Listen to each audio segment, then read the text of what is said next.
They say that karma has no deadline, but in New York City, sometimes it arrives in a black armored SUV. On a freezing Tuesday in December, 23-year-old Agatha Jenkins lost her job for being the only human being in a room full of monsters. She knelt on a dirty floor to help a frail, fallen woman while the city's elite pointed, laughed, and filmed it for their Instagram stories. They didn't know that the woman on the floor was the only person in the world feared by the Reaper himself. They laughed at the waitress. 10 minutes later, nobody was laughing. This is the story of how a single act of kindness brought an empire to its knees.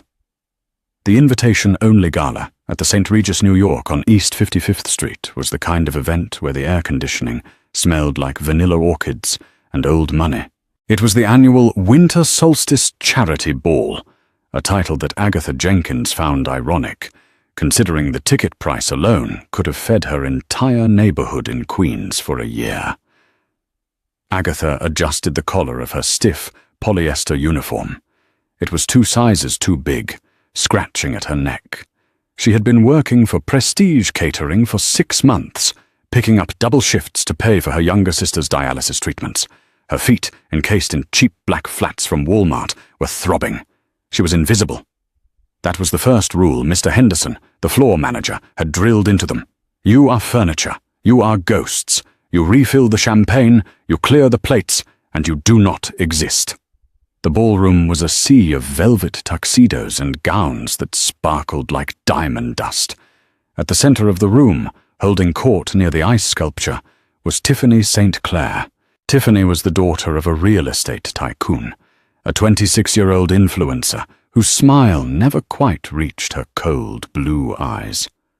She was surrounded by her entourage, men in Tom Ford suits and women who looked like terrified dolls.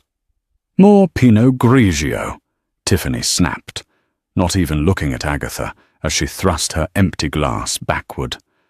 Of course, ma'am, Agatha whispered, pouring the wine with a steady hand despite the exhaustion trembling in her legs. It was then that the doors to the ballroom creaked open. Usually the arrival of a guest was announced with fanfare, but this entrance was quiet. A woman stepped in. She looked to be in her late 60s, perhaps early 70s. She wasn't wearing the trendy, revealing cuts of the modern elite. She wore a heavy black vintage coat, a silk scarf wrapped around her head, and gripped a simple wooden cane. She looked like a grandmother who had wandered into the wrong building on her way to church. The room didn't go silent immediately. It started with ripples of confusion, whispers. Who is that? Did security let the cleaning lady in through the front door? Oh my God, look at her shoes. Are those orthopedics? The old woman took a few shaky steps onto the polished marble floor. She seemed disoriented, her dark eyes scanning the room as if looking for a familiar face. As she passed Tiffany St. Clair's circle, Tiffany extended a leg, subtle, quick, barely noticeable. The old woman's cane hit the silk of Tiffany's dress, losing traction on the marble. It happened in slow motion. The cane slid out. The woman gasped, a dry, brittle sound, and crumbled to the floor. She landed hard on her hip, her purse spilling its contents. A rosary, a few hard candies, and an old photograph, across the gleaming floor. For 3 seconds, there was silence. Then Tiffany St. Clair laughed. It was a cruel, high-pitched sound. "Oops," she said, covering her mouth with a manicured hand. "Clean up on aisle 5. I think the homeless shelter is down the block, sweetie." The laughter was contagious. It spread through the circle. Men chuckled into their drinks. Women smirked. Not a single person moved to help. They stood there, holding their $5,000 clutches, watching an old woman struggle to push herself up, her face contorted in pain and humiliation. Mr. Henderson, the manager, was rushing over, but not to help. He was speaking into his headset, his face red. "Security, get this vagrant out of here. She's ruining the aesthetic." Agatha didn't think. She didn't calculate the cost of her rent or her sister's medical bills. She just saw her own grandmother. She saw a human being. She dropped her serving tray. The crash of 30 crystal flutes shattering against the marble echoed like a gunshot. Champagne sprayed onto the hems of the nearby gowns. "You idiot!" Mr. Henderson screamed. Agatha ignored him. She ran to the old woman, dropping to her knees in the puddle of champagne and broken glass. She didn't care that the shards were cutting into her stockings. "Mom, are you okay?" Agatha asked, her voice soft, trembling with rage at the people around them. She gently touched the woman's arm. "Don't try to move too fast. I've got you." The old woman looked up. Her eyes were obsidian black, sharp and intelligent, despite the pain. She looked at Agatha, really looked at her, analyzing her face, her concern, the name tag on her cheap uniform. I tripped," the woman rasped, her accent thick, Italian. "My hip." I know, Agatha soothed. She took off her own catering jacket and wrapped it around the woman's shoulders. "I'm going to help you up, okay? Just lean on me." "What do you think you are doing?" Tiffany St. Clair shrieked. "You splashed champagne on my Louboutins. You clumsy little rat." Mr. Henderson arrived, grabbing Agatha by the shoulder and yanking her back. "Get away from her.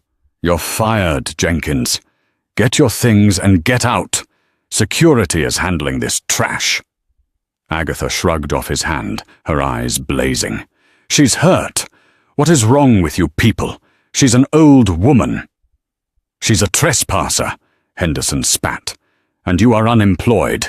Security." Two burly guards in blazers stepped forward, reaching for the old woman. "Don't touch her," Agatha shouted, shielding the woman with her own body. "Call an ambulance, you cowards." The old woman gripped Agatha's wrist. Her grip was surprisingly strong. "Bambina," she whispered. "It is okay." "It's not okay," Agatha said, tears stinging her eyes. "They can't treat you like this." "Oh, look," Tiffany sneered, pulling out her iPhone. "The trash protecting the garbage. This is going viral. #charity case." The room was roaring with laughter now, a coliseum of cruelty. And then the temperature in the room seemed to drop 10 degrees. The heavy double doors at the main entrance were kicked open. They didn't just open, they slammed against the walls with a violence that shook the chandeliers. The laughter died instantly. 6 men walked in. They moved with military precision, wearing suits that cost more than most cars. They didn't look like security. They looked like predators. They formed a perimeter instantly, hands hovering near their waistbands. But it was the 7th man who sucked the air out of the room. He was tall, over 6'3", with broad shoulders that strained against a charcoal 3-piece suit. His hair was dark, slicked back, and his face was a mask of cold, terrifying fury. He had a scar running through his left eyebrow. He walked into the room, and the crowd parted like the Red Sea. People stepped back, clutching their chests, their faces draining of color. That's Lorenzo Moretti," someone whispered in terror. The name hit the room like a bomb. Lorenzo Enzo Moretti, the head of the Moretti crime family, the man the FBI had been trying to pin down for a decade, the man known in the underworld as Il Mietatore, the Reaper. He didn't look at the guests. He didn't look at Tiffany. He walked straight toward the center of the room, his eyes locked on the floor. Agatha froze. She was still kneeling, holding the old woman. She saw the expensive Italian leather shoes stop inches from her knees. She looked up, terrified, expecting to be kicked or killed. Lorenzo Moretti looked down. His eyes were the same obsidian black as the old woman's, but where hers were pained, his were full of a violence so raw it made Agatha's breath hitch. Then the monster fell to his knees. He ignored the champagne soaking his suit trousers. He ignored the glass. He reached out, his hands shaking slightly, and touched the old woman's face. "Mama," he whispered, his voice a low rumble that carried across the silent room. "Mama, are you hurt?" A collective gasp went through the room. The glass fell from Tiffany St. Clair's hand and shattered. The homeless trespasser wasn't a vagrant. She was Donatella Moretti, the matriarch, the only person Lorenzo Moretti loved, the only person who could tell the devil what to do. Donatella looked at her son. Then she looked at Agatha. She patted Agatha's hand. "I am hurt, Lorenzo. I fell. But this Angelo, she helped me when the others—" They laughed. Lorenzo slowly turned his head. He didn't stand up yet. He just turned his neck, scanning the crowd. His gaze landed on Mr. Henderson, who was trembling so hard his knees knocked together. Then his eyes slid to Tiffany St. Clair. "They laughed?" Lorenzo asked softly. "They laughed," Donatella confirmed. "And this man, he fired her for helping me." Lorenzo stood up. He towered over Agatha. He extended a hand to her. "Stand up," he commanded. Not unkindly, but with absolute authority. Agatha took his hand. He pulled her up effortlessly. "What is your name?" he asked. "Agatha. Agatha Jenkins." "Agatha Jenkins," Lorenzo repeated, as if memorizing a scripture. He took off his own suit jacket and placed it over his mother's shoulders, over Agatha's cheap catering jacket. He turned to the room. "Lock the doors," he said to his men. The heavy thud of the locks engaging echoed through the silent ballroom. "Nobody leaves," Lorenzo said, his voice calm, which made it infinitely more terrifying, "until I find out who tripped my mother." The atmosphere in the St. Regis ballroom had shifted from a celebration of wealth to a hostage situation in less than 60 seconds. The band had stopped playing mid-note. The waiters were pressed against the walls, trying to blend into the wallpaper. Lorenzo Moretti stood in the center of the circle, one hand resting protectively on his mother's shoulder as she sat on a velvet chair one of his guards had rushed over. "My mother," Lorenzo began, his voice projecting without a microphone, "came here tonight to donate anonymously to the Children's Hospital Fund. She likes to see where the money goes. She walked in the front door, and you treated her like stray dog." He walked slowly toward Tiffany St. Clair. Tiffany was pale, her lip quivering. The arrogance was gone, replaced by the primal fear of a prey animal cornered by a wolf. I didn't know," Tiffany stammered. "Mr. Moretti, please, it was a misunderstanding. She looked poor." Lorenzo stopped inches from her face. He smelled of tobacco, expensive cologne, and gunpowder. "She looked poor," he repeated flatly. "And that made it funny?" "No, I didn't mean—" "I saw the video," Lorenzo said, nodding toward one of his men who was holding Tiffany's phone. He had snatched it from her hand moments ago. "You were live streaming. Clean up on aisle 5, correct?" Tiffany couldn't breathe. She nodded, tears streaming down her face, ruining her spray tan. "You have 5 seconds to apologize to my mother," Lorenzo said. "And if I don't believe you mean it, you will leave this party through the window." "We are on the 42nd floor," Tiffany threw herself at Donatella's feet. It was pathetic. "Mrs. Moretti, I am so sorry. I'm so stupid. Please forgive me. I'll donate everything. I'll do anything." Donatella looked at the crying girl with eyes of steel. She didn't say a word. She just looked away. Lorenzo turned to Mr. Henderson. The manager was sweating so profusely his collar was soaked. "And you," Lorenzo said. "You fired the only person with a soul in this room." "Company policy, sir," Henderson squeaked. "She dropped a tray. I can hire her back with a raise, a big raise." "She won't be working for you anymore," Lorenzo said. He turned back to Agatha. Agatha was standing by the paramedics who had just arrived, escorted by Moretti's men. She felt dizzy. This was too much. Lorenzo approached her. The menacing aura vanished, replaced by a strange, intense curiosity. "My mother says you shielded her, that you stood between her and my security." "I thought they were going to hurt her," Agatha said, her voice shaking. "I didn't know they were yours. You risked your job. You risked your safety. For a stranger." Lorenzo looked at her dirty uniform, her cheap shoes, her messy hair. Then he looked at her eyes, green, wide, and honest. "I have a debt to pay to you, Agatha Jenkins," Lorenzo said. He reached into his pocket and pulled out a business card. It was black metal with gold embossing. A phone number, no name. "Go home," he said. "My driver is outside. He will take you anywhere you want to go. Do not take the subway tonight." I I can't, Agatha said. I have to finish my shift, or I don't get paid for the night. I need the money. Lorenzo stared at her. Well, you are worried about $50 when you are standing in front of me?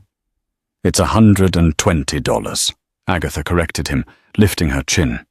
And yes, my sister needs medicine. Something flickered in Lorenzo's eyes. Respect? Surprise? He snapped his fingers. One of his guards walked over with a briefcase. Lorenzo opened it. It was stacked with cash. He pulled out a bundle, at least $10,000, and held it out. Take it. Agatha looked at the money. Then she looked at Lorenzo. She stepped back. No, she said. The room gasped again. You didn't say no to Enzo Moretti. Excuse me? Lorenzo asked, his brows knitting together. I didn't help her for money, Agatha said, her voice quiet but firm. I helped her because it was right. If I take your money, it makes it a transaction. It cheapens it. Lorenzo stood frozen. He had bought judges, politicians, and CEOs. He had never met anyone who refused his money. Donatella let out a soft laugh from her chair. She is proud, Lorenzo. Like your father was. Lorenzo slowly lowered the money. A small, almost imperceptible smile touched his lips.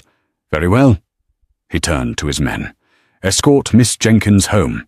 Ensure she is safe. If anyone, he glared at the room, anyone bothers her, they answer to me. He turned back to Agatha. This isn't over, Agatha. We will talk again. Agatha was ushered out of the ballroom by two men who looked like they chewed bricks for breakfast. As the doors closed behind her, she heard Lorenzo's voice addressing the room again. Now, let's discuss the damages to my mother's dignity. Who wants to go first? Underscore, underscore, underscore, underscore, underscore, underscore, underscore, underscore, underscore, underscore, underscore, underscore, underscore, underscore, underscore, underscore. Agatha sat in the back of a Bentley that cost more than the apartment building she lived in. The leather seats were heated. The city lights blurred past the tinted windows. She lived in a crumbling walk-up in Astoria, Queens. When the car pulled up, the contrast was stark. Graffiti on the walls, trash on the sidewalk. The driver, a man named Marco, opened the door for her. Mr. Moretti insists you take this card, Miss Jenkins.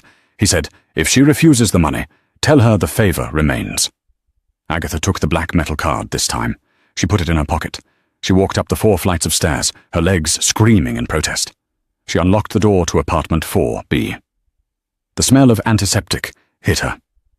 Her sister, Lily, was asleep on the couch, hooked up to the home dialysis machine. It was an older model, loud and clunky. Lily was only 19, but her skin was grey, her body frail. Agatha sat on the floor beside the couch and wept. She had lost her job. The catering company would blacklist her. She had no money coming in for next week's treatment. She had stood up to the mafia, and she had nothing to show for it but a metal card and a terrifying memory. Or so she thought. The next morning, Agatha was woken by a pounding on the door. She panicked. Had the landlord come for the rent early?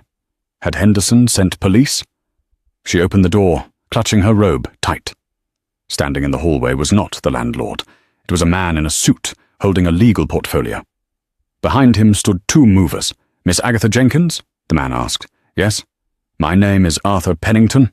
I am the personal attorney for Mrs. Donatella Moretti. I don't understand.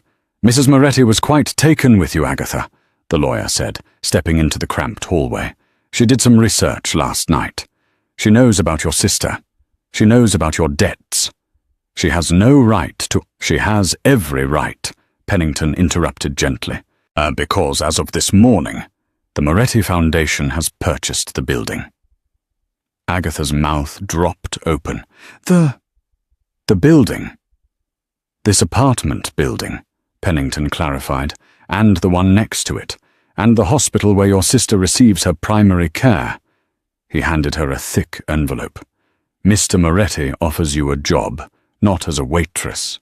He needs a personal assistant for his mother. The salary is— He paused, checking the paper. $10,000 a month. plus full medical benefits for immediate family. Agatha leaned against the doorframe, her knees buckling. "There is one condition," Pennington said, his face serious. "What?" Agatha breathed. "You must live at the Moretti estate, for your safety. Because now that the world knows you are under Enzo Moretti's protection, you have a target on your back." Agatha looked at Lily, sleeping on the couch. Then she looked at the lawyer. "When do we leave?" The Moretti estate wasn't just a house. It was a fortress disguised as a palace. Located in the deepest, most wooded part of the Hamptons, it sat behind 12-foot iron gates topped with spikes. As the Bentley rolled through the entrance, Agatha saw armed guards patrolling the perimeter with German shepherds. Agatha gripped Lily's hand. Lily was wide-eyed, staring out the window at the manicured lawns that seemed to stretch for miles. "Is this real?" Lily whispered, clutching her portable oxygen tank. "Agatha, are we being kidnapped?" "We're being hired," Agatha said, though she wasn't entirely sure herself. "Just remember, we stick together."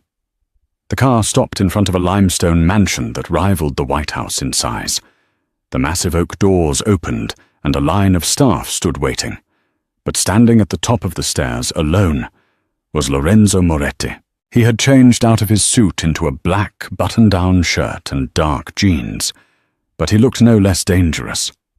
His sleeves were rolled up, revealing tattoos that wrapped around his forearms, intricate, dark ink that looked like thorns and religious iconography. He walked down the stairs as Marco opened the car door. Lorenzo didn't look at Agatha. He looked straight at Lily. "You must be Lily," he said. His voice was softer than Agatha had ever heard it. Lily nodded, intimidated. "Yes, sir. My mother has prepared the East Wing for you. It has been equipped with hospital-grade filtration and a dedicated power generator for your equipment. Dr. Aris Thorne, the best nephrologist in the state, will be here at 4 p.m. to review your case." Agatha stepped out, stunned. You did all that in 4 hours?" Lorenzo finally turned his gaze to Agatha. The air between them crackled. "I don't do half measures, Miss Jenkins. If you are under my roof, your problems are my problems, and I solve problems quickly." "Thank you," Agatha breathed. "Don't thank me yet," Lorenzo said, his eyes darkening. "This isn't a vacation. You are here to work. My mother is stubborn, refuses her medication, and thinks she is invincible. Your job is to keep her alive. If she falls again, if she misses a dose, you answer to me." "I can handle it," Agatha said, lifting her chin. "We'll see. Underscore, underscore, underscore, underscore, underscore, underscore, underscore, underscore, underscore, underscore, underscore, underscore, underscore, underscore, underscore, underscore. The first week was a blur of luxury and tension. The East Wing was larger than Agatha's entire apartment building. Lily was settling in, her color returning thanks to the high-quality food and medical care. Agatha's job was surprisingly difficult. Donatella Moretti was a force of nature. She hated being treated like an invalid. She tried to hide her pills in flower pots. She tried to sneak espresso when her heart rate was too high. She tried to walk the grounds without her cane. Agatha became the only person who could tell the matriarch no. "Donatella, spit it out," Agatha said on the third day, holding out her hand. Donatella glared at her from the velvet armchair in the library. "It is just a vitamin. It's a salt tablet. And with your blood pressure, it's poison. Spit it out." Donatella sighed dramatically and spat the tablet into a tissue. Then she smiled. "You are tough. Good. Lorenzo needs someone tough. The women he dates. Models. Influencers. Like that Tiffany girl. Empty heads, empty hearts." "I'm not dating your son, Donatella," Agatha reminded her, organizing the pill organizer. "I'm his employee." "For now." Donatella winked. Lorenzo was a ghost in the house. He left before dawn and returned long after dark. When he was home, the atmosphere changed. The staff moved quieter. The guards looked sharper. It wasn't until late Friday night that Agatha truly met him again. It was 2 a.m. Agatha couldn't sleep. She went down to the industrial-sized kitchen to get warm milk.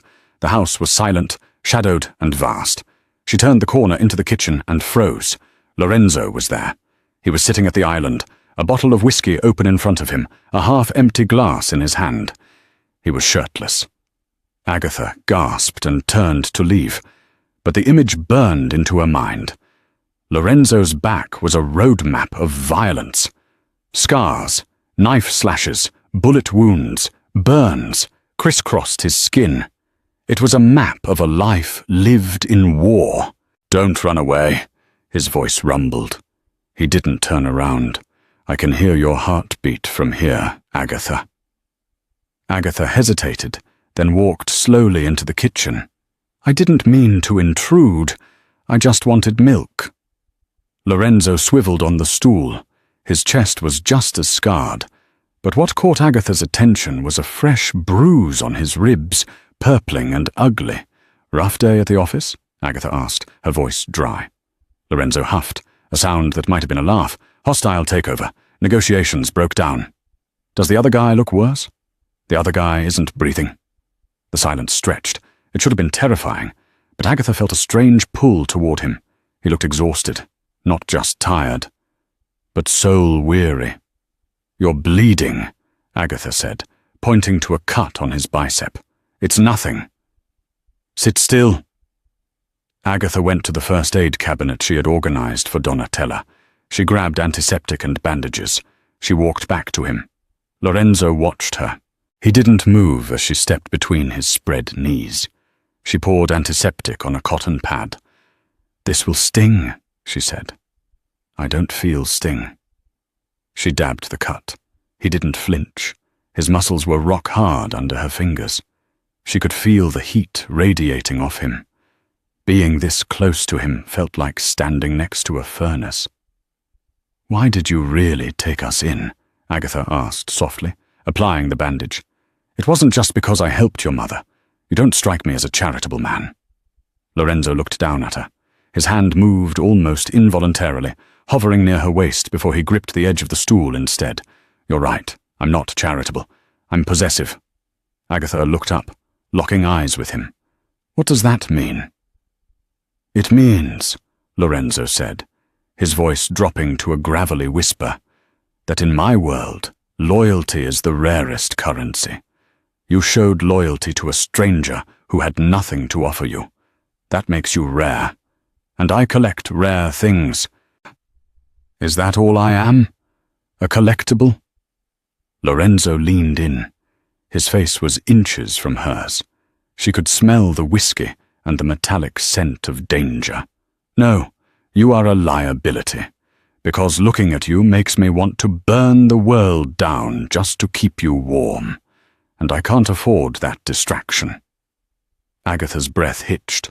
Lorenzo abruptly stood up, backing away from her. The moment shattered.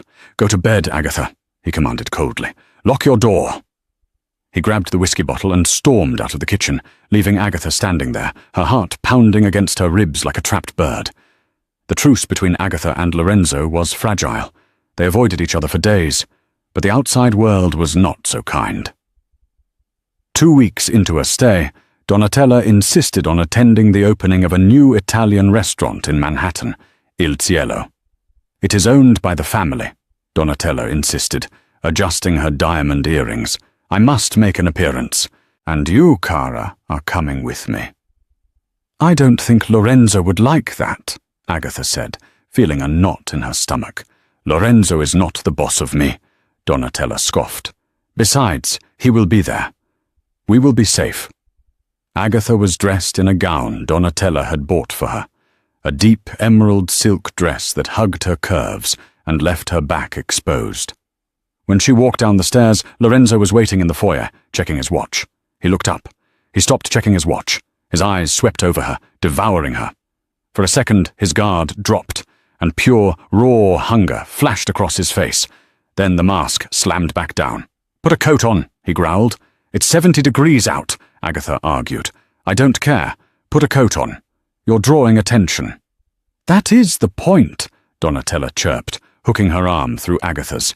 She is beautiful. Let her shine. The ride to the city was tense.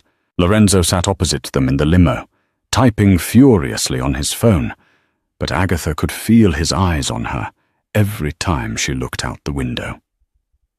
Il Cielo was spectacular. Glass walls, candlelight, and the elite of New York's underworld mingling with politicians and judges. Lorenzo guided them to the VIP booth in the back, positioned so he could see every entrance. He sat Agatha next to him. His body heat was a constant presence. "Don't talk to anyone," he murmured in her ear. "Don't accept drinks. Don't go to the bathroom alone." "I thought we were safe here," Agatha whispered back. "You are never safe when you are with me." The dinner was going smoothly until the arrival of Vincent Russo. Russo was the underboss of the rival crime family. He was a greasy man with too much hair gel and a loud, braying laugh. He walked over to their table, ignoring the glare of Lorenzo's guards. "Donatella!"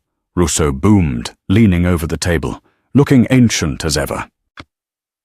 "Vincent," Donatella said icily, "I see you haven't been indicted yet. A slow year for the FBI?" Russo laughed, but his eyes drifted to Agatha. He licked his lips. "And who is this fresh meat? I didn't know you had a new mistress, Enzo. Usually you go for the plastic ones. This one looks homegrown." Lorenzo's hand clenched around his steak knife. His knuckles turned white. "Walk away, Vincent." "What? Can't I introduce myself?" Russo reached out, his hand aiming to touch Agatha's bare shoulder. Before his finger could graze her skin, Lorenzo moved. It was a blur. 1 second Lorenzo was sitting, the next he was standing, and the steak knife was stabbed deep into the wooden table, right between Vincent's fingers. The restaurant went silent. "Touch her," Lorenzo whispered, his voice deadly calm, "and you lose the hand." Vincent pulled his hand back, his face flushing red with rage. "You're crazy, Moretti. Starting a war over a waitress. Yeah, we know who she is. The little charity case." Vincent sneered at Agatha. "Tell me, sweetheart, how much is he paying you to warm his bed? Or do you do it for free because you like the bad boys?" Agatha didn't shrink away. She stood up slowly. She picked up her glass of heavy red wine. "He pays me for my loyalty," Agatha said clearly. "Something you clearly can't buy, seeing as your own bodyguards are looking at you with disgust." She splashed the wine directly into Vincent's face. The red liquid dripped down his expensive white shirt. Vincent roared and lunged for her. Lorenzo didn't just stop him. He destroyed him. He caught Vincent by the throat, lifted him off the ground, and slammed him onto the adjacent table. Dishes shattered.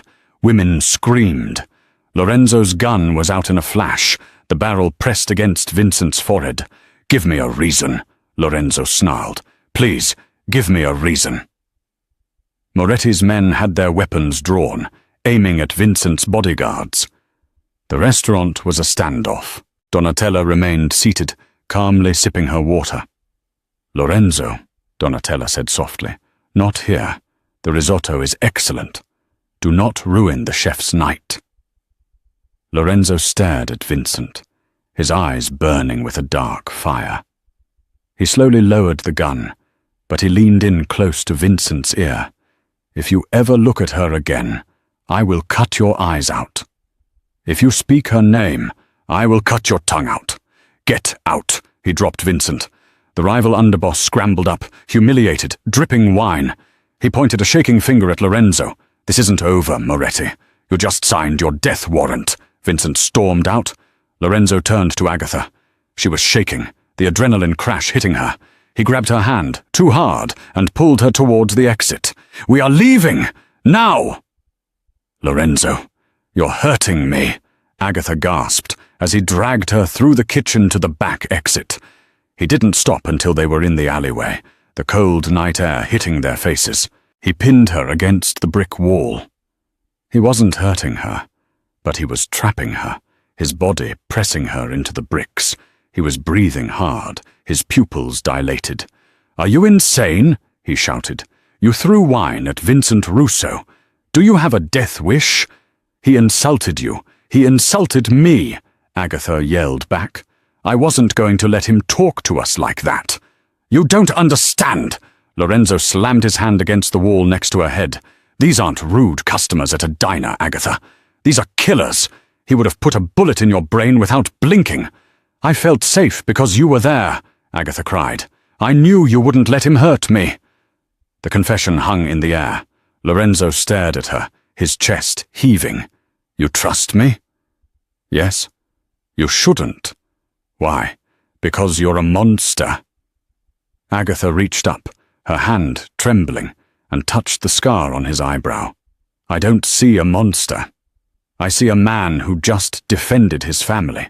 None. Lorenzo closed his eyes, leaning his forehead against hers. He was shaking. You are making me weak, Agatha. You make me want to be a man I can't be. Maybe you don't have to be the Reaper all the time, she whispered. Lorenzo opened his eyes. The violence was gone, replaced by an intensity that was far more dangerous. He looked at her lips. If I kiss you now, he muttered, I won't be able to stop. And if I don't stop, I will ruin you. I will drag you into this darkness, and you will never get out. I'm already in the dark, Agatha said. Maybe I want to be there with you. Lorenzo let out a groan, a sound of defeat and desire. He cupped her face in his large, rough hands and crashed his lips onto hers. It wasn't a gentle kiss. It was desperate. It was the taste of wine, fear, and possession. Agatha wrapped her arms around his neck, pulling him closer. For a moment, the alleyway, the guns, the threats, it all vanished. There was only the fire between them. But just as quickly, the sound of tires screeching broke the moment. An SUV squealed around the corner of the alley. Automatic windows rolled down. The barrels of submachine guns poked out. Lorenzo's instincts took over instantly. He didn't think. He reacted. He threw Agatha to the ground, covering her body with his own. Rat-tat-tat-tat-tat. Bullets chewed up the brick wall where they had been standing a second ago. Debris rained down on them. Lorenzo grunted, his body jerking sharply. The SUV sped off into the night. Silence returned to the alley, ringing in Agatha's ears. Lorenzo, Agatha whispered, terrified. She felt something warm and wet seeping through her dress. Lorenzo rolled off her, landing on his back on the dirty pavement. He looked up at the stars, his breath coming in shallow gasps. Are you okay? He wheezed. Agatha scrambled over to him. She looked at his chest. The white shirt he wore under his suit was turning red, fast. Oh my God, Agatha screamed. Lorenzo! He had taken 2 bullets in the back, bullets meant for her. He reached up, his bloody hand staining her cheek. I told you, he coughed, blood bubbling at his lips. I told you, I'm dangerous to be around. His eyes rolled back and his hand fell limp. Help! Agatha screamed into the empty alley, her voice tearing her throat. Somebody help! The next few hours were a kaleidoscope of terror. The arrival of the black SUVs, Marco's face draining of color as he saw his boss bleeding out on the pavement, the screaming sirens of the private ambulance that seemed to appear out of nowhere. They didn't go to St. Luke's or Mount Sinai. They went to a nondescript brick building in Queens that looked like a veterinary clinic from the outside.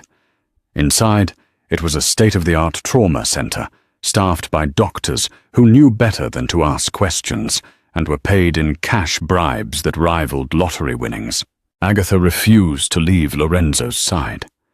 She held his hand while they cut the expensive suit off his body. She watched as they intubated him. She was covered in his blood. It dried sticky and dark on her hands, her emerald dress ruined. Miss Jenkins, you need to step out, a grim-faced surgeon said. We need to operate. Now. I'm not leaving him, Agatha whispered, her voice devoid of emotion, just pure shock. Agatha. Donatella had arrived. She walked into the trauma bay, still wearing her jewels from dinner, leaning heavily on her cane. Her face was composed, almost statue-like, but her eyes were filled with a mother's ultimate agony. Come with me, Bambina, Donatella said, her voice steel. He needs surgeons now. We need to handle the rest." Agatha let Donatella lead her into a waiting room that felt more like a bunker. It was windowless, filled with leather chairs and the smell of stale coffee and fear. Within an hour, the room filled up. Men in suits, captains of the Moretti crime family, arrived with faces like thunderclouds. The air was thick with testosterone and the promise of retribution. Leading them was Salvatore Sal Romano, Lorenzo's underboss. He was 50, built like a fire hydrant, with a perpetually suspicious scowl. He had never liked Agatha. He saw her as a weakness. Sal walked straight up to Agatha, ignoring Donatella. "What happened?" Sal barked. "Where was the security gap? How did Russo's men know the exit route?" Agatha was shaking, holding a lukewarm cup of coffee. "I don't know. We went out the back because Vincent Russo caused a scene inside. Lorenzo was just trying to get me out safe. Trying to get you out safe," Sal repeated with disgust. He turned to the other captains. "See? I told Enzo. Soft spots get you killed. He took 2 slugs meant for a waitress." "Watch your mouth, Salvatore." Donatella's voice cut through the room. She didn't raise it, but everyone froze. "Here you are speaking to the woman my son took a bullet for. That buys her respect in this family." "With all due respect, Donna Donatella," Sal argued, his face red. "Enzo is on an operating table because of her. We are vulnerable. The wolves know the lion is down. We need to hit back at Russo tonight. We burn his whole operation to the ground." The room murmured in agreement. The thirst for blood was palpable. "No," Agatha said. The room went dead silent. Sal looked at her like she had grown a second head. "Excuse me?" Sal growled. Agatha stood up. She was still covered in Lorenzo's blood. It gave her a horrific sort of authority. "Lorenzo isn't dead. He is still the Don. And until he wakes up, nobody makes a move that starts an all-out war in New York City without proof." "Proof?" Sal laughed bitterly. "Russo threatened him to his face 10 minutes before the shooting." "Exactly," Agatha said, her mind racing, pieces falling into place despite the trauma. It was too sloppy. Russo is loud and stupid, but he isn't suicidal. Attacking Lorenzo right after publicly threatening him? It makes him the obvious suspect. Too obvious. She looked around the room at the hardened criminals. Whoever did this knew our exact exit route. They knew exactly when we would be in that alley. That wasn't Russo getting lucky.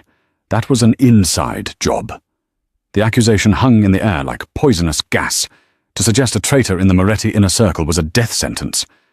Sal stepped close to her, invading her space. "Are you accusing my men of disloyalty, little girl? You better be careful. You don't have Enzo to hide behind right now." "I'm not hiding," Agatha said, meeting his gaze. "I'm telling you that if you go after Russo tonight, the real traitor is going to laugh while you waste your ammo on the wrong target." Donatella stood up beside Agatha. "She is right, Salvatore. My son is methodical. He would want to know the truth before we paint the streets red. We wait. We lock down the territory. And we find the leak." Sal looked between the formidable matriarch and the defiant waitress covered in blood. He cursed under his breath. "Fine, we lock down. But if Enzo dies," he looked at Agatha, "this is on you." Underscore, underscore, underscore, underscore, underscore, underscore, underscore, underscore, underscore, underscore, underscore, underscore, underscore, underscore, underscore, underscore. The surgery took 9 hours. Lorenzo survived, but the damage was severe. One bullet had nicked a lung, the other had lodged near his spine. The doctors put him in a medically induced coma to let his body heal. For 3 days, Agatha didn't leave the hospital. She slept in the chair next to his bed. She learned the rhythm of the ventilator breathing for him. The mighty Lorenzo Moretti looked human, pale, covered in wires and tubes. But even in stillness, he possessed a gravity that drew her in. On the 3rd night, sitting in the dim light of the machines, Agatha took his limp hand. "You have to wake up," she whispered fiercely. "You promised me we'd talk again. You promised me I wasn't safe with you. Prove it." Wake up and be dangerous again, because I don't know how to do this without you." She laid her head on the mattress near his hand and finally let herself cry. She realized with terrifying clarity that she wasn't just grateful to him. She wasn't just loyal. She was in love with the monster who had saved her life, and the monster was currently defenseless. Outside the hospital room, the city was brewing. Attacks on Moretti shipping containers in the docks, a fire at one of their legitimate warehouses in Jersey. Someone was testing the waters, seeing if the organization would crumble without the Reaper. Agatha dried her tears. Crying wouldn't save him. Finding the truth would. She thought back to that night. The restaurant, the specific exit, who knew? Lorenzo, Marco, the restaurant manager. And the person who handled Lorenzo's schedule. She needed access to Lorenzo's phone. It was in a plastic effects bag on the side table. She took it out. It was locked, obviously. She looked at Lorenzo's sleeping face. What would be your passcode? It wouldn't be a birthday. It wouldn't be simple. She tried the date of his father's death. Incorrect. She tried Donatella's birthday. Incorrect. Then she remembered the night in the kitchen. The way he talked about loyalty. The way he looked at her. She typed in the date they met. The date of the charity gala. The phone unlocked. Agatha's heart skipped a beat. He used the day he met her as the code to his empire. She quickly navigated to his secure messaging app. She scrolled through the messages from that night. And there it was. A message sent at 8:15 p.m. while they were eating appetizers. It listed the restaurant, the table location, and the predetermined emergency exit route via the north alley. The recipient was listed only as Asset 4, but it wasn't the recipient that made Agatha's blood run cold. It was the sender. The message hadn't come from Lorenzo's phone. It had been forwarded to his phone as an FYI from his personal attorney, Arthur Pennington, the man who had brought her the job offer, the man who smiled kindly and handled Donatella's estate. Lorenzo hadn't set up the ambush. Pennington had shared the security details with someone else. Agatha felt sick. She dropped the phone on the bed just as the door to the room opened. It was Arthur Pennington. He was holding a bouquet of lilies. He looked impeccable in his suit, his expression one of practiced concern. "Agatha, my dear," Pennington said smoothly. "How is he? And how are you holding up? You look exhausted." Agatha stared at him. She saw the snake behind the smile now, the cold calculation in his eyes. "He's stable," Agatha said, her voice tight. She casually placed her hand over Lorenzo's phone, hiding it. "Why are you here, Arthur? It's 3 a.m. I'm the family lawyer. I need to ensure everything is in order in case the worst happens." He stepped closer to the bed, looking down at Lorenzo with an expression Agatha couldn't quite read. Was it regret or triumph? "He's going to wake up," Agatha said defiantly. "We all hope so," Pennington sighed. He looked at Agatha, his eyes narrowing slightly. "You know, Agatha, you should really go home. Get some rest. You've done enough." There was a double meaning in his words. "You've caused enough trouble. Get out of the way." "I'm staying right here." Pennington's smile didn't reach his eyes. "Loyalty is a commendable trait, Agatha, until it becomes a liability." He reached into his jacket pocket. Agatha tensed, expecting a gun, but he just pulled out a business card and placed it on the table next to the lilies. "If you need anything at all, call me." He turned and left the room. Agatha looked at the card, then she looked at the phone under her hand. She knew who the traitor was, but she was just a waitress in a room full of killers. Who would believe her over the family consigliere? She needed help. She needed the only person in this world scarier than Lorenzo. She picked up the hospital room phone and dialed the estate. "Wake up Donatella," Agatha said when the staff answered. "Tell her I know who tried to kill her son." The hospital room felt like a tomb. Machines whispered and breathed for Lorenzo, each mechanical hiss a reminder that death was still close enough to touch. Donatella Moretti stood in the shadows, her black coat still on, her posture unyielding. She had come quietly, through service halls and guarded elevators, carrying her son's phone in her gloved hands. The message from Arthur Pennington burned on the screen. "He has been family for 30 years, she said at last, "and he sold us." "He thinks Lorenzo is weak," Agatha replied, standing by the darkened window. "He thinks caring about someone made him vulnerable." Donatella studied her. The girl from the gala was gone. In her place stood a woman with steel in her spine. "And was he right?" Donatella asked. "No," Agatha said. "It gave him something worth surviving for." Silence followed, then resolve. "We tell him Lorenzo is waking up," Agatha said. "That's how we draw him out. Underscore, underscore, underscore, underscore, underscore, underscore, underscore, underscore, underscore, underscore, underscore, underscore, underscore, underscore, underscore, underscore." At 4:12 a.m., the door moved. Arthur Pennington slipped inside wearing scrubs, calm and precise. He locked the door, crossed the room, and reached for the IV. The syringe in his hand gleamed under the monitor's glow. "You chose war for a girl," he murmured to the unconscious body. "She's not just a girl," Agatha said. Pennington spun. Agatha stepped from the shadows, phone raised, recording every word. He smiled thinly, offered money, threatened ruin, took a step toward her. Then a hand burst from the sheets. Lorenzo's grip crushed Pennington's wrist.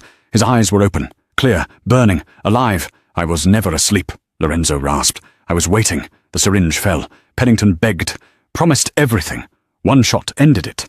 When Lorenzo collapsed, Agatha caught him, blood soaking her hands as she held him together. "I chose war for you," he whispered, "and I'll choose you every time," she answered. Underscore, underscore, underscore, underscore, underscore, underscore, underscore, underscore, underscore, underscore, underscore, underscore, underscore, underscore, underscore, underscore. 6 months later, the ballroom glittered again. Mr. and Mrs. Moretti. They descended the stairs like fate itself. Lorenzo, scarred but standing. Agatha, radiant and unbowed. The room parted. Fear replaced laughter. Agatha stopped beside Tiffany St. Clair. "Careful with your drink," she said softly. "The staff works very hard." Then she turned away. As they danced, Donatella raised her glass. Agatha rested her head against Lorenzo's chest. Over the scar that marked the night, kindness became power. They said mercy was weakness. They were wrong. The waitress was gone. Long live the Queen. And that is how Agatha Jenkins went from clearing tables to ruling the table. It's a reminder that you never know who you are talking to. That old woman on the bus? That quiet man in the coffee shop? They could be the key to your destruction. Or your destiny. In the end, Tiffany St. Clair learned the hard way. Arrogance is expensive. But kindness? Kindness pays back with interest. What would you have done if you were Agatha? Would you have taken the money and run? Or would you have stayed to fight for the monster who saved you? Let me know in the comments below. I read every single one. If this story kept you on the edge of your seat, please do me a huge favor. Smash that like button. It helps the algorithm find more people who love drama just like you. And if you want more stories about karma, revenge, and forbidden romance that you can't pause, hit subscribe and ring that notification bell. I'm dropping a new story every Tuesday and Friday, and trust me, the next one is even crazier. Thanks for watching, stay safe, and remember, always be kind to strangers.